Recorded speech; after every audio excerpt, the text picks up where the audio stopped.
కొంచెం పసుపు salt add చేసుకున్నాం కదా, సాల్ట్ ముక్కలకు బాగా పట్టిన తర్వాత లాస్ట్లో మనం కొంచెం మళ్ళీ ఆయిల్లో డీప్ ఫ్రై చేస్తాం కదా, అప్పుడు కూడా కొంచెం యాడ్ చేసుకొని కారం యాడ్ చేసినప్పుడు ఇలా వాటర్ అంతా పైకి తేలి ఇలా డ్రై అయిపోవాలండి చికెన్ అంతా.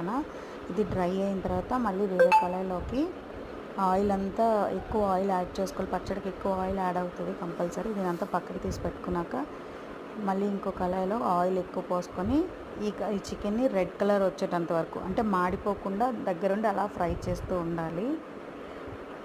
ఎవరైనా పార్ట్ 1 చూడలేని వాళ్ళు పార్ట్ 1 వీడియో చూసి నెక్స్ట్ ఈ వీడియో చూడండి. ఫస్ట్ కొంచెం ట్రై చేయండి, వచ్చింది అంటే మళ్ళీ మీరు ఎక్కువ ట్రై చేసుకోవచ్చు. ఇలా బ్రౌన్ కలర్లో రావాలి చికెను.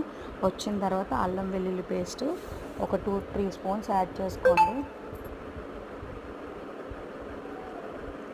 ఆ తర్వాత కొంచెం కారం అండ్ లైట్గా సాల్ట్ యాడ్ చేసుకున్నాను, ఎక్కువ యాడ్ చేసుకోలేదు.